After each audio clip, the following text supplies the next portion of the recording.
자녀에게 줄 수 있는 최고의 선물 두 가지, 이것이 오늘 말씀의 주제입니다. 우리가 자식을 보면 많은 것, 모든 것을 주고 싶어 하죠. 특히 내가 갖고 있는 것을, 옳은 것을 자녀가 달라 그러면 정말 기쁨으로 주고 싶습니다. 그걸 보면 하늘에 계신 우리 아버지가 우리 자녀들이 기도할 때 좋은 것으로 주신다고 했습니다. 아버지에게 좋은 것 구하는 것은 아버지의 기쁨이 됩니다. 부담이 되지 않고, 왜냐하면 자녀에게 좋은 것으로 줄 수 있기 때문에 그렇습니다. 하늘의 법칙 중에 하나는 기도할 때 좋은 것을 준다라는 겁니다. 그래서 기도하며 하나님 앞에 구하는 것은 정말 좋은 일이고 하나님이 부담 갖지 않습니다. 너무 좋은, 아버지가 즐거워하는 일이라는 것입니다. 자녀에게 줄 수 있는 최고의 유산은 무엇보다도 두 가지입니다. 하나는 신앙의 유산, 많이 들어봤죠? 또 하나는 사랑의 아름다운 추억. 사실 이 두 가지만 심어줘도 정말 부모로서의 역할을 최대한 한 것이 아닌가 생각합니다.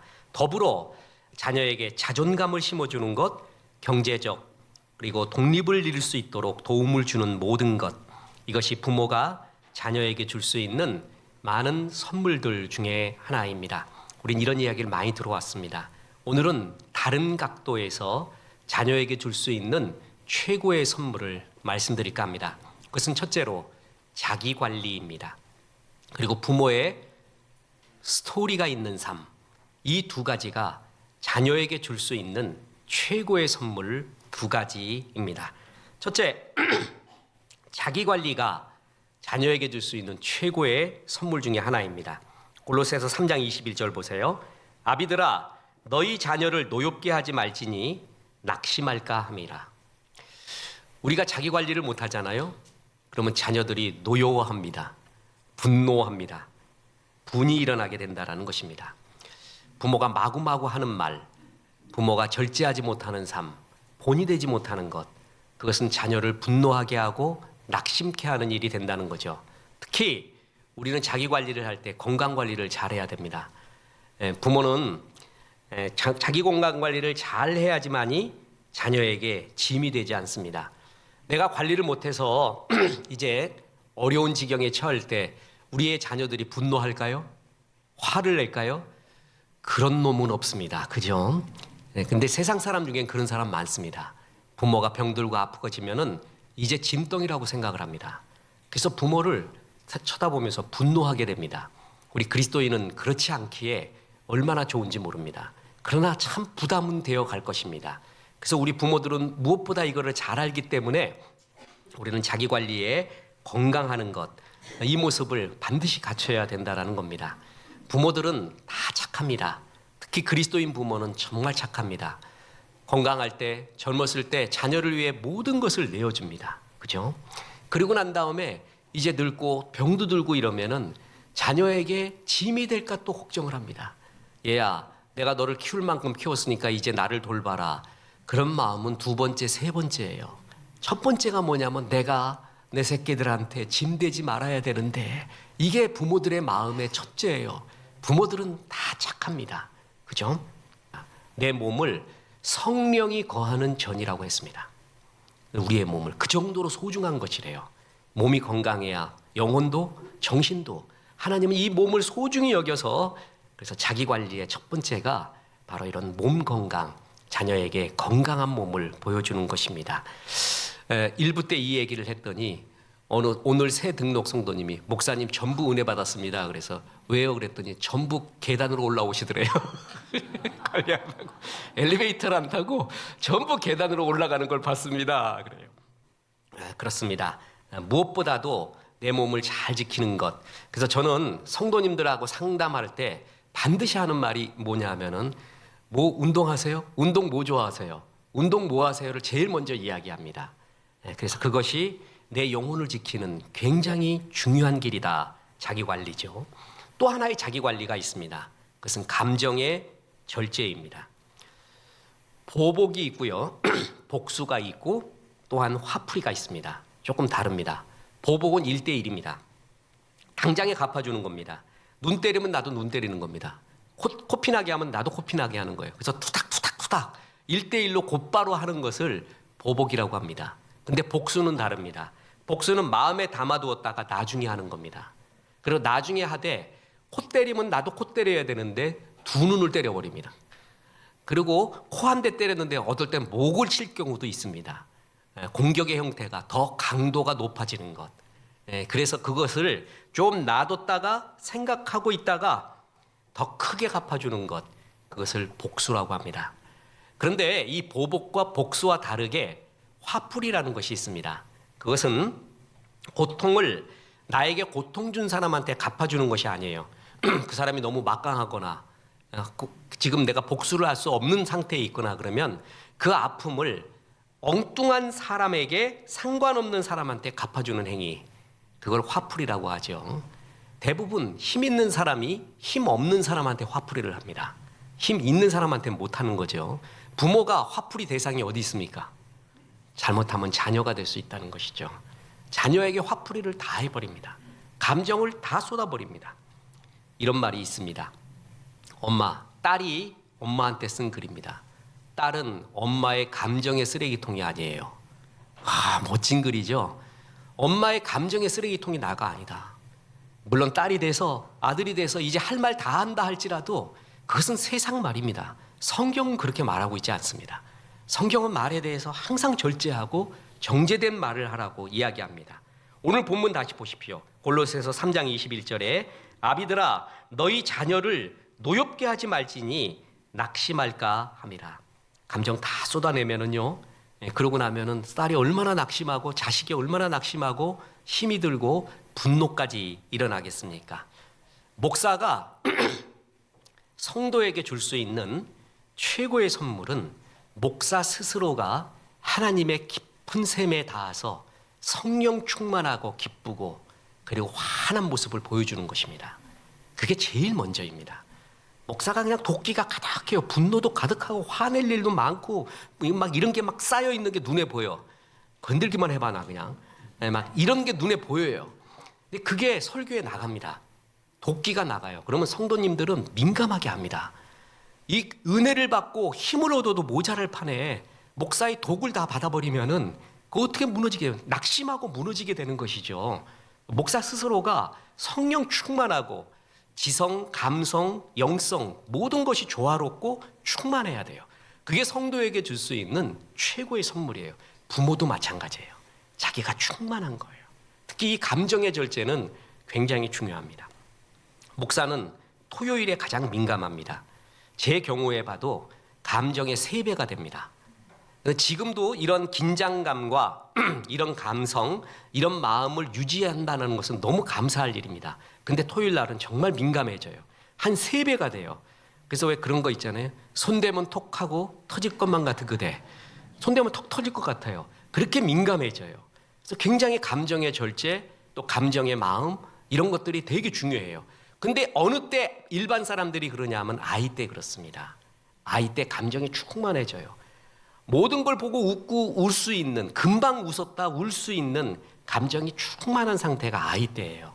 그 아이 때에 부모가 절제하지 못하고 나의 독을 마구마구 쓰레기통처럼 쏟아낸다면은 그것은 자녀에게 나중에 어떤 걸 주더라도 큰 낙심이 되고 쓰러지는 역할이 될 수 있습니다. 그래서 자녀에게 많은 걸 줄 수도 있지만 자기 관리, 내가 내 몸 관리를 하고 내 언어, 내 감정 관리를 하는 것 되게 중요합니다. 또 하나가 주의 가치관을 심어줘야 된다는 것입니다.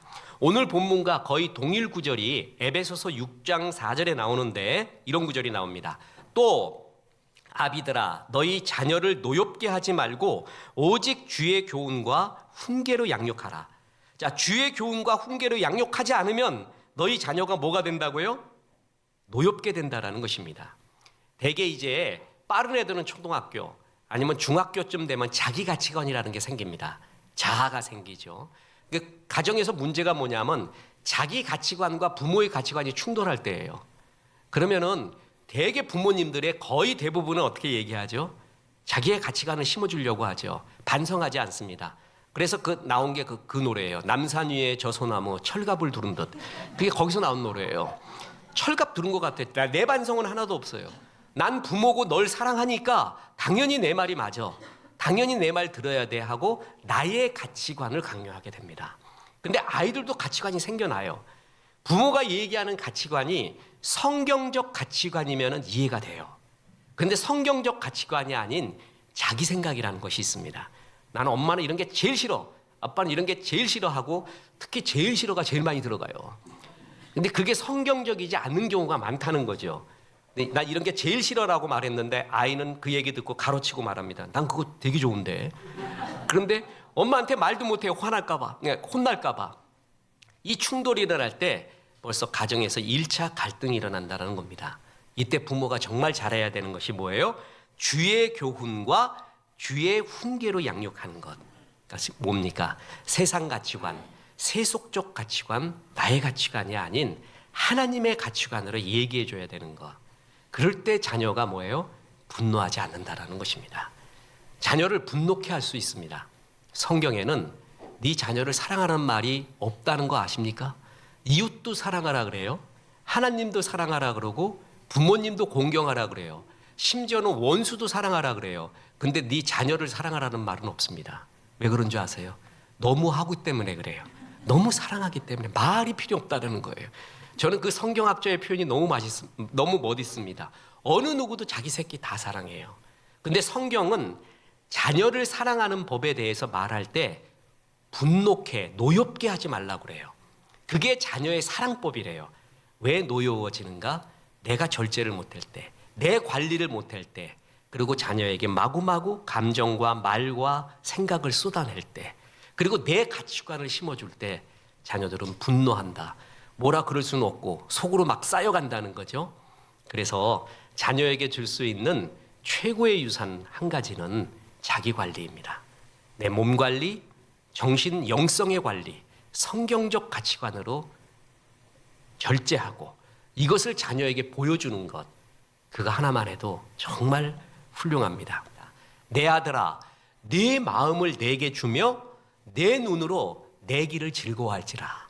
무슨 말이에요? 아들아, 딸아, 네 마음을 나에게 다오. 그리고 아버지가 어머니가 살아왔던 내 길을 즐거워해다오, 존중해다오. 그거예요. 바로 그 이 구절이. 이게 부모가 들을 수 있는 최고의 축복의 말입니다. 내 길을, 아버지가 살아온, 어머니가 살아온 길을 마음으로 즐거워해요. 존중해요. 그리고 그것에 대한 무한한 자부심을 느낀다. 그러면은 자녀에게 줄 수 있는 최고의 것을 우리가 선물을 줄 수가 있다는 겁니다. 이거 쉽지 않은 일입니다. 참 의인으로 본되게, 그리고 스토리 있는 삶 쉽지 않죠? 어떤 목사님, 이제 원로 목사님이신데 이분은 어머니의 유언을 평생 잊지 못하고 살고 있었습니다. 그것이 자기를 이끌어왔고 인생을 생각할 때 항상 엄마의 유언을 바라봤대요. 이 어머니가 일제시대에 살았는데 일제시대 어려운 시절에 살면서 시장에서 골목 다니면서 콩나물을 훔쳐다가 자녀들을 키웠대요. 이게 평생 마음에 남았습니다. 이제 세상을 떠나기 전에 너희들에게 용서를 구한다. 특히 목사인 내게 누가 되지 않을까 모르겠구나. 목회는 하나님의 축복을 받아야 하는데 나 때문에 하나님의 축복이 그치지 않을까 늘 괴로웠단다. 이 애미를 용서해다오. 이 목사님이 이 얘기 듣고 어떤 심정이었을까요? 하나님이 도둑질하지 말라고 했는데 엄마 도둑질한 걸로 우리를 키웠어요. 이렇게 말했을까요? 그런 목사 있을까요? 돌을 던지기도 해석하기도 정말 어려운 거예요. 그때 그 콩나물 훔쳐서 키우지 않았으면 애들이, 이분은 목사도 안 됐고 애들은 잘할 수도 없는, 인생은 쉽게 얘기할 수 없는 그것이 정말 많습니다. 수학 공식처럼 똑 떨어지는 거 없어요. 근데 이 어머니가 자식에게, 특히 목사 자식에게 듣고 싶은 말이 뭐예요? 어머니 사랑합니다. 어머니의 그 삶을 이해합니다. 엄마의 사랑 때문에 우리가 살았고 내가 목사 됐습니다 하는 그 존중의 마음, 그거 하나 들으면 다 풀리고 천국 가십니다. 마음의 응어리가 다 풀려집니다. 부모가 이 이야기 듣기가 쉽지 않습니다. 내 마음으로 나를 즐거워하다. 내가 살아왔던 길을 존중해다오. 프라이드 있어다오. 그거 쉽지 않습니다. 스토리 있는 삶 결코 쉽지 않습니다. 왜냐하면 우리 애는 우리의 인생의 대부분은 그저 하루하루 다가온 문제 해결의 연속입니다. 헤라클레스가 만난 괴물 중에 제일 힘든 괴물이 괴룡 히드라였습니다. 이 용은 머리를 자르면 또 나오고, 이 머리 자르면 또 나오고, 이 머리 자르면 또 나오고, 그게 히드라와의 싸움이었어요. 그게 우리 인생입니다. 어릴 때부터 죽기 전까지 계속 눈앞에 있는 문제 해결이에요. 이거 없어졌나 했더니 또 이거 나와요. 이거 없어졌나 했더니 또 이거 나와요. 여기서 헤어나올 길 없습니다. 전부 문제 해결이에요. 그래서 우리가 문제 해결하면 늘 울고 힘들게 사는 거 하나님도 알고 우리도 알고 자녀도 알고 다 알아요. 근데 그것만 했어요. 그 문제 해결만 했다면 그게 인생을 산 것일까요? 그런 가운데 스토리 있는 삶은 불가능한 것일까요? 우리는 반드시 이 가운데서도 향기로운 이야기를 품은 주님의 일을 했던 이야기, 그 향기가 우리에게 있어야지만이 우리는 하나님 앞에서도 이웃 앞에서도 내 삶 앞에서도 그리고 자녀 앞에서도 할 이야기가 있는 결산의 삶이 될 겁니다. 보십시오. 어린 왕자, 우리 지난주에 탈북 목회자 모임에도 어린 왕자 갖고 토론했는데 어린 왕자가 자신의 별을 떠난 다음에 왕, 허영심에 빠진 사람, 술꾼, 사업가, 가로등 켜는 사람, 지리학자 이렇게 6별을 가서 사람들을 만납니다. 여기서 만난 어른들은 어른의 표상이에요. 어른들이 어떤 심리와 어떻게 삶을 살고 있다. 그리고 마지막 별, 7번째 별이 지구별인데 지구별은 이런 어른들의 총집합소입니다. 그래서 어린 왕자가 어른들 만나봐요. 술주정꾼, 그리고 자기만 최고라는 허영꾼, 자기만 바라봐달라는 허영꾼, 독재, 말도 못하는 독재자, 또 자기는 여행도 또 실제로 가보지도 않고 집에 앉아가지고 책상 속에서도만 연구하는 지리학자, 이게 다 허상이라는 거죠. 그런데 이 어린 왕자가 제일 해석하기 어려운 사람이 있었어요. 그게 5번째 별에 갔을 때예요. 이 사람은 해석이 안 돼요. 울어야 되나 웃어야 되나, 울을까 웃을까 망설였다네. 귀여운 꼬마가 했던 그 고민이 그대로 거기에 있었어요. 왜냐하면 이 별은 굉장히 작은 별인데 거기서 만난 사람은 가로등 켜는 사람이었어요. 그러니까 가로등을 햇빛이 나면은 끄고 어두워지면 켜는, 이거를 정말 성실하게 하는 사람이에요. 그런데 그 별의 문제가 뭐냐면 그 별은 너무 작아요. 그래갖고 자전의 속도가 1분이에요. 우리는 24시간 아니에요? 24시간 그러니까 만약에 가로등 지기라고 하면은요, 뭐 한참 쉬고 있다가 가로등 켜고 한참 쉬고 있다가 가로등 켜면 되는 거예요. 근데 자전이 1분이면은 맨날 켰다가 껐다가 껐다가 심지어는 이 어린 왕자와 대화 중에도 계속 끄고 켜는 거를 계속해요. 어린 왕자가 이 가로등지기를 보고 해석이 굉장히 힘들었습니다. 이 사람의 삶이 아름답다고 봐야 되는가? 아니면 불쌍하다고 봐야 되는가? 옳다고 봐야 되는가? 그르다고 봐야 되는가? 세상엔 좋은 놈, 나쁜 놈, 이상한 놈이 있잖아요. 그러니까 좋은 놈, 나쁜 놈 중간에 이상한 놈이 있어요. 얘는 해석하기가 불가능한 거예요. 인생이 이렇게 쉬운 거 아닙니다. 군에 있을 때 그 고참은 꼭 사람만 보면 귀를 휘벼줬어요. 귀를. 저도 몇 번 당했는지 몰라요. 누구래? 여기 누구래? 누구면 귀를 휘벼줘요. 중문 얘기를 하나 꺼내서. 이 사람 좋은 사람이에요? 나쁜 사람이에요? 이상한 사람이에요. 도저히 해석이 불가해요. 해석이. 이런 사람이 있었습니다. 안 당한 사람이 없어. 안 당한 사람이. 쫄병은 100%예요. 이 가로등지기를 어떻게 해석해야 되는가? 옳다고 말해야 되는가? 그 성실함을 존중한다고 말해야 되는가? 해석이 안 됩니다. 그런데 이것이 우리의 모습입니다. 우리는 끝없이 켜고 끄고 정신없이 내가 누구인가? 어디서 와서 어디로 가지? 그 생각할 틈 없이 끝없이 켜야 되고 끝없이 꺼야 되고 문제 해결해야 되는 연속이라는 것이죠. 내가 옳게 사는 것인가? 그것도 모릅니다. 인디안들의 말이 있지 않습니까? 말을 타고 한참 달려가다가 중간쯤 가서는 내린다는 거 아니에요. 내 영혼이 따라오고 있는가? 내 그림자가 따라오고 있는가를 살펴본다고 할 정도로. 그런데 그런 돌아봄이 없이 끝없이 키고 크는, 그러다가 가버리는 아더 밀러의 세일즈맨의 죽음 같은 그런 삶이라는 것이죠. 세일즈맨의 죽음. 윌리 로우만은 이 사람은 꿈이 있어요. 세일즈맨으로 성공하는 거예요. 그래서 번듯한 집을 갖고 행복하게 사는 거, 그게 꿈이었어요. 나쁜 꿈 아니죠? 그렇게 살았어요. 열심히 회사 일을 했어요. 사랑하는 아내 린다와 사랑하는 두 아들을 얻었습니다. 집도 할부로 이제 얻게 됐습니다. 그런데 30년 죽으라고 일했는데 이제 능력이 딸려요. 힘도 딸려요. 새로운 사람이 쌩쌩하게 나와요. 그래서 30년 다닌 회사에서 해고를 당하게 됩니다. 너무 슬펐어요. 더군다나 자식놈들은 뻗길로 가버립니다. 뻘짓거리하고 있어요. 아내는 나도 돈도 못 벌고 능력도 없으니까 무시하기 시작을 합니다. 그래갖고 이 세일즈맨이 살 의욕이 없어졌습니다. 마지막 선택이 자동차 사고로 죽는 것이었습니다. 그래서 죽게 돼요. 근데 이 희곡의 마지막 장면이 제일 하이라이트입니다. 아버지의 죽음을 놓고 아들이 이렇게 말합니다. 아버지는 잘못된 꿈을 가졌습니다. 그분은 자신이 누군지 끝까지 몰랐습니다. 아들이 그 얘기예요. 우리 아버지 나를 위해 열심히 살았어. 가족을 위해. 좋은 얘기예요. 가로등 켜고 끄는 사람처럼 앞뒤 돌아볼 거 없이 열심히 뛰는 게 우리 부모들이에요. 그런데 그것만 있었다. 내 삶의 향기로운 추억, 향기로운 주님을 헌신했던 스토리, 존중할 만한 스토리는 없고 그것만 있었다면은 우리는 세일즈맨의 죽음입니다. 그리고 가로등지기와 똑같은 것입니다. 창세기 5장에 보면 하나님을 떠난 아담의 톨레도트, 족보가 나옵니다. 이 족보에 끝없이 반복되는 말이 뭐죠? 태어났고 죽었더라. 태어났고 죽었더라. 그 사람이 삶에 대해 할 얘기가 얼마나 많았겠습니까? 근데 하나님은 그냥 그 사람은 태어나고 죽은 사람이래요. 태어나고 죽은. 끝없이 고통당하다가 문제 해결하다가 아무 이야기 없이 죽은 사람. 이게 대부분이라는 것이죠.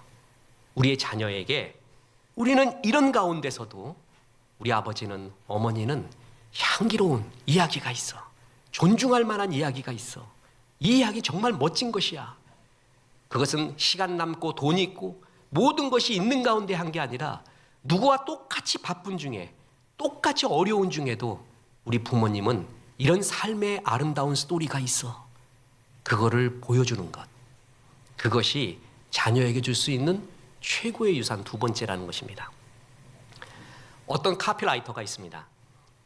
이분의 책은 거의 무조건 보는데 제가 대학 다닐 때도 꼭 물어봤던 거, 작가들이죠. 소설가, 시인들 찾아다니면서 물어본 것이 있습니다. 세 가지.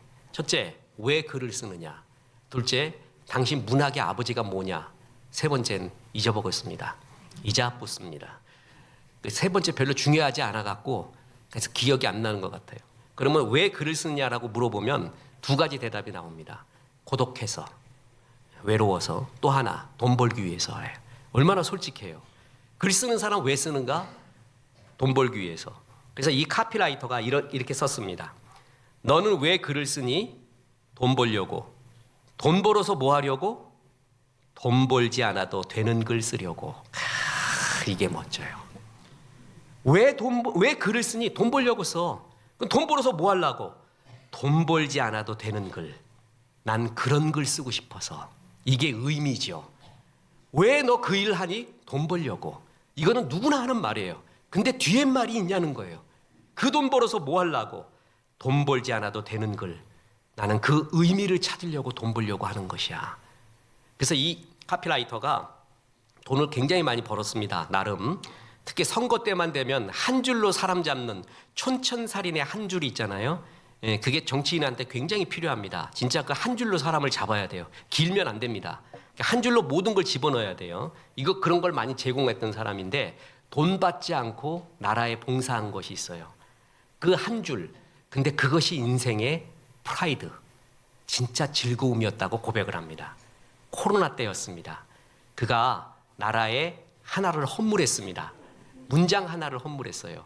그래서 관공서에서도 또한 일하는 사람들에서도 그 글을 다 써놓고 일도 하고 플랜카드도 걸어놨습니다. 그게 뭐냐 하면 코로나는 코리아를 이길 수 없습니다. 멋진 말이죠.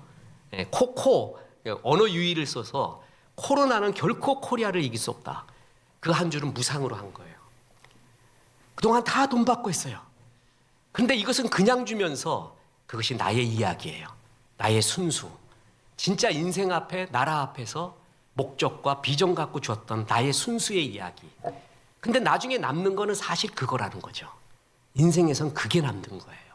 나에게 그것이 있는가? 돈 벌어서 가족 부양하는 일, 거룩한 일입니다. 그런데 그것만 있다.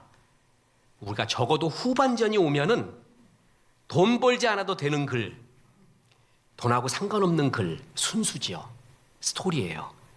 후반전에도 그런 것이 하나도 없다라고 치면은 하나님이 우리를 이 땅에 태어나게 하신 비전과 목적 그리고 의미 면에서 아무것도 아닌 인생이 됩니다. 적어도 우리 후반전에는 목적과 의미를 쫓아야 됩니다. 어떤 제품이든 간에 한정판이라는 것이 있습니다. 한정판의 4요소 아세요? 자동차에도 한정판이 있고 오디오에도 있고 모든 거 있지, 만년필에도 있습니다. 심지어는 모든 제품, 옷에도 한정판이 있고요. 마구 찍어내지 않고 한정판이 있거든요. 한정판의 4요소. 첫째, 드라마틱한 이야기. 둘째, 특별한 과정으로 조달된 재료의 희소성. 셋째, 일반 모델과 차별되는 디자인. 넷째, 소수만이 소유할 수 있는 프라이드. 이 네 가지가 한정판의 요소예요. 한정판은 나오자마자 다 소진이 됩니다. 이 한정판의 첫 번째 요소가 뭔지 아세요? 스토리가 있냐는 거예요. 스토리. 그냥 좋은 제품이 아니라 이 제품에 스토리가 있냐라는 것이에요.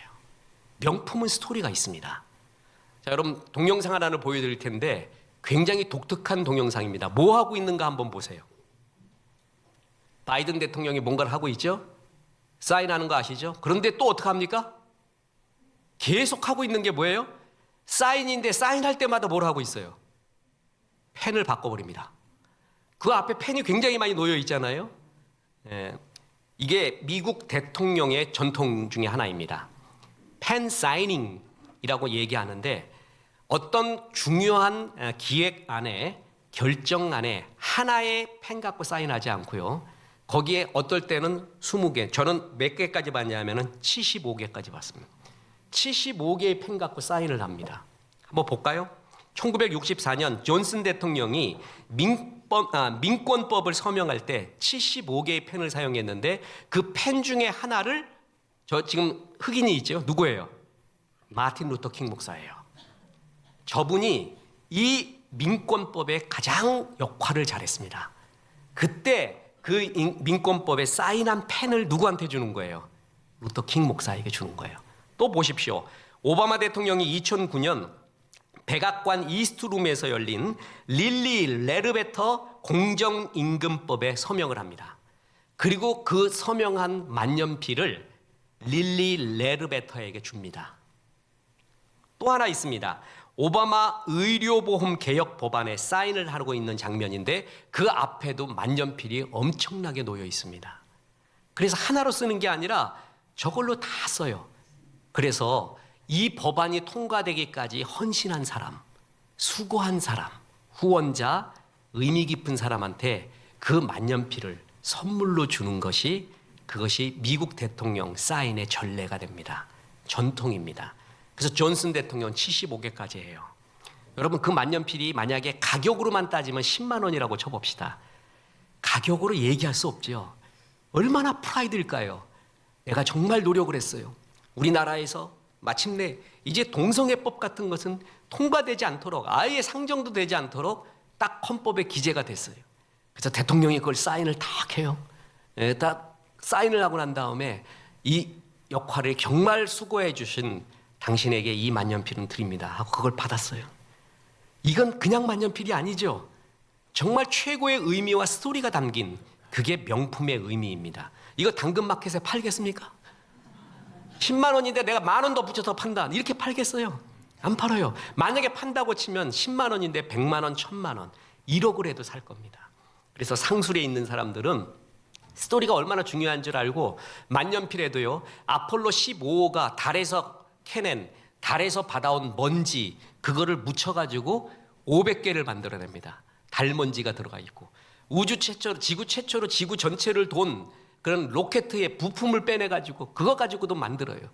미장생인가 마장생인가 그 아무튼 뭐 도자기 유명한 거 있습니다. 마장동인가. 예. 아무튼 그거 일부를 떼가지고 만들기도 합니다. 그 이유가 뭐죠? 스토리. 그냥 만든 게 아니라 의미 있는 스토리가 있다라는 것입니다. 심지어 서독, 동독 통일되고 난 다음에 베를린 장막이잖아요.